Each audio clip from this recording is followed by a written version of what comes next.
ሰላም ሰላም ቤተሰብ እንዴት ናችሁ? ሰላም ናችሁ ወይ? ይኸውላችሁ ላይቭ ስገባ ይዘጋብኛል። ለምን እንደሆነ አላውቅም። አሁንም ላይቭ ገብቼ ነበረ፣ ዘግቼ ወጣሁኝ። እንዴት ናችሁ ቤተሰብ? ሰላም ነው? ብዙ ጊዜ ያው ጥያቄ ቀርቦልኛል።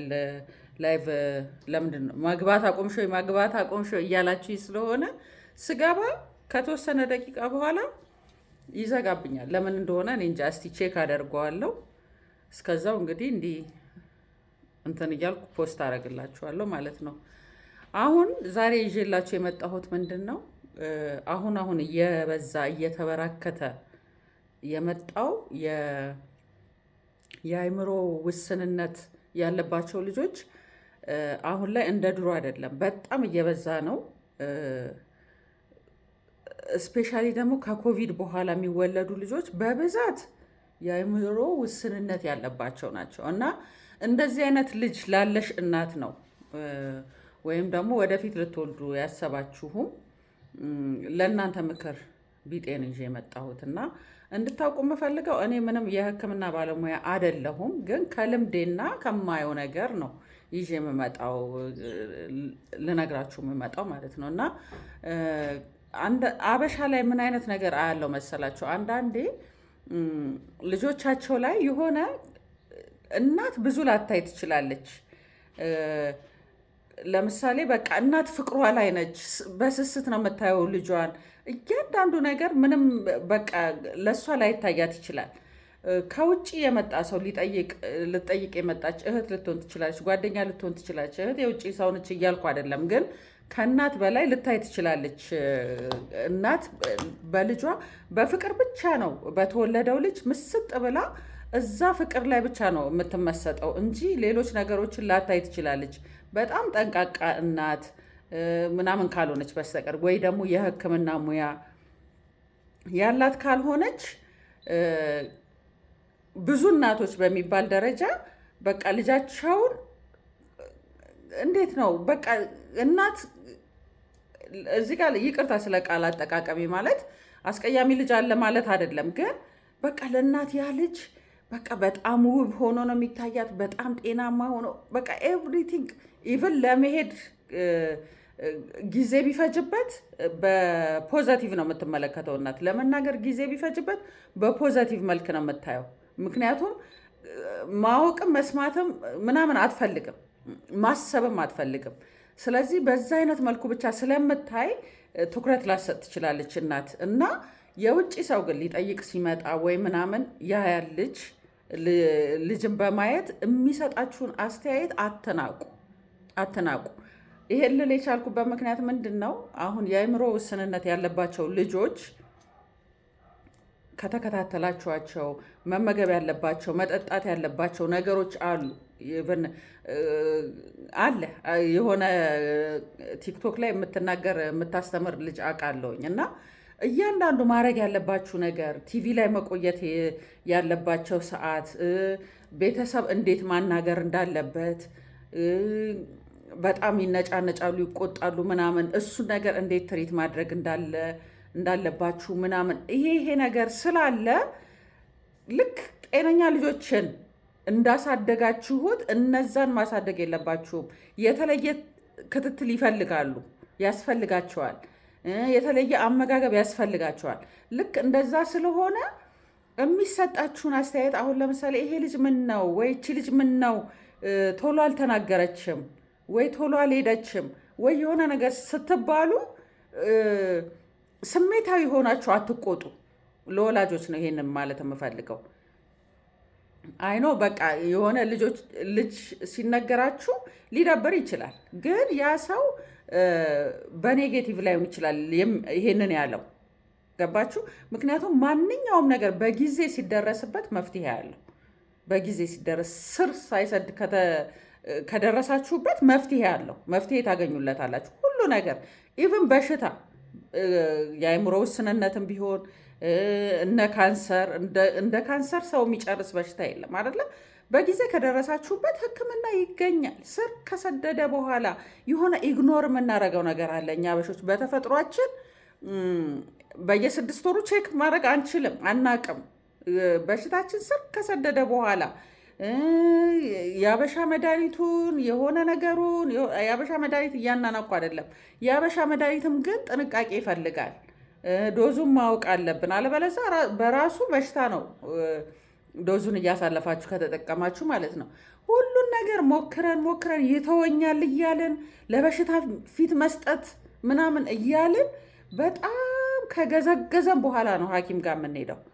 ሐኪም ደግሞ ስር የሰደደ ነገር ምንም እንትን ማለት አይችልም። ካለቀ በኋላ መረባረብ ለዛ ሰው መዋጮ ምናምን ወጥቶ ስንቱ ነው ተዋቶለት ልክ እዛ ወይ ህንድ ወይ የሆነ ሀገር ሲደርስ የሚሞት ሰው አለ። ለምንድን ነው? በሽታው በቁሙ ገዝግዞ ገሎ ጨርሶታል። ልክ እንደዛ ይሄንንም አስተያየት ሲሰጣችሁ አትቆጡ። በጣም ኢሞሽናል አትሁኑ። ልጄን እንዲያለችብኝ ልጄን እንዲያለብኝ ምናምን ብላችሁ ወደ ንዴት ከመሄድ እስቲ ይሄ ነገር እውነት ሊሆን ይችላል፣ እስቲ ቆይ እንዴ ለምን እንዲሆነ ብላችሁ ፈትሹትና ወደ ሐኪም ቤት ውሰዱ ልጆቻችሁን። ሐኪሞች ያውቃሉ የአእምሮ ውስንነት ያለበትን ልጅ።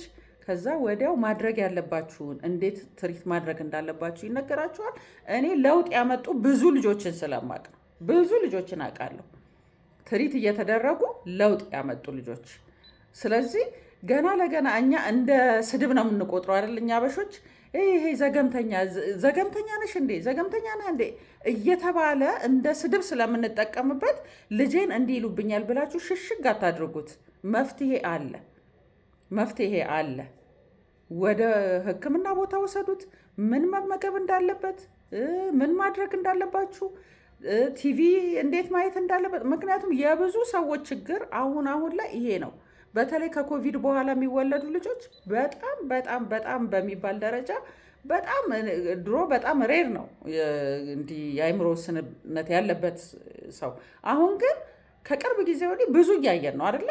ስለዚህ ኢግኖር አናድርገው። አይ ዶንት ኖ ምኑ እንደሆነ እንግዲህ በምን ምክንያት እንደዛ እንደሚሆን እግዚአብሔር ይወቀው። ግን እኛ ልጆቻችንን እንፈትሽ እስቲ። ምንድን ነው በዚህ ጊዜ እንዲህ መሆን ነበረበት፣ በዚህ ጊዜ 2-3 የወለዳችሁ ልጆች አሁን ሶስተኛው ልጅ እንደዛ ቢሆን ወይ ምናምን ከሌሎቹ ልጆች ጋር ለውጥ ካያችሁ ለምን ተለየ ብላችሁ እስቲ ልጆቻችሁን ተከታተሉ። እኛ ማወቅ መስማት አንፈልግም እንደዚህ አይነት ነገር፣ ግን አንዳንዴ ከእውነታ ጋር መጋፈጥ ጥሩ ነው።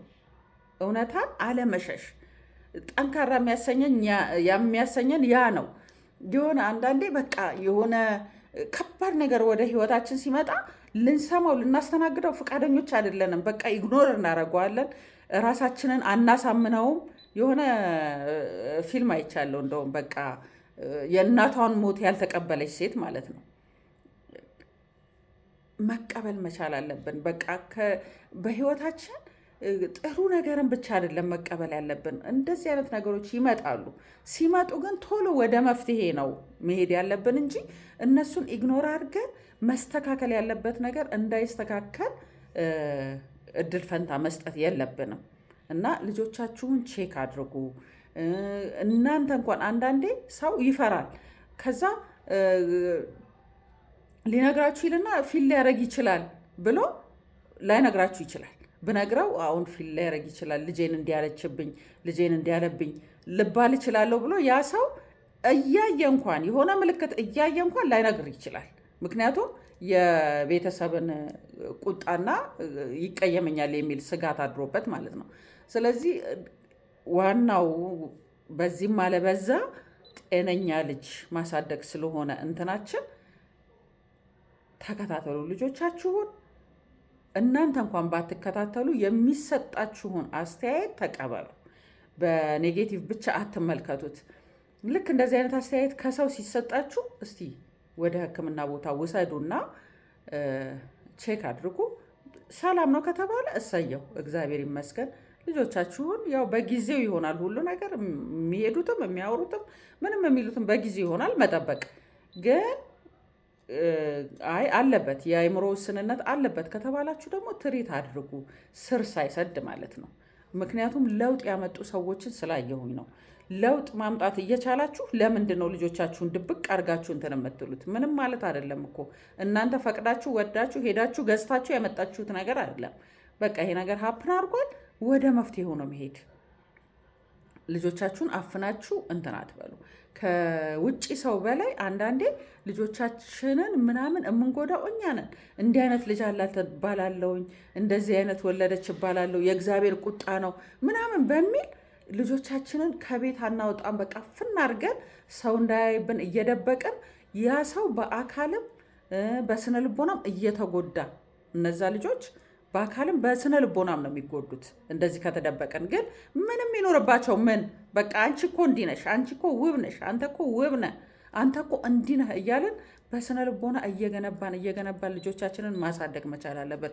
ተጽዕኖ ፈጣሪዎች አሁን ላይ ተጽዕኖ ፈጣሪዎች በጣም በዓለም ላይ ተጽዕኖ ፈጣሪዎች የሆነ እንከን ያለባቸው ሰዎች ናቸው። በሰው ዘንድ እንከን አለባቸው የሚባሉ ሰዎች በጣም በቃ ትልልቅ ነገሮችን የፈጠሩ እነሱ ናቸው።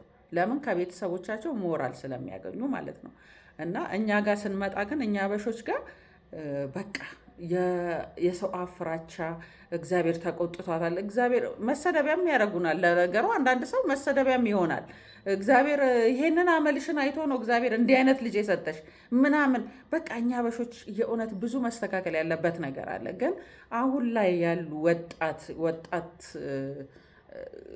ወጣት ወላጆች እኛ ወጣት ወላጆች ይሄንን ነገር ማስተካከል አለብን።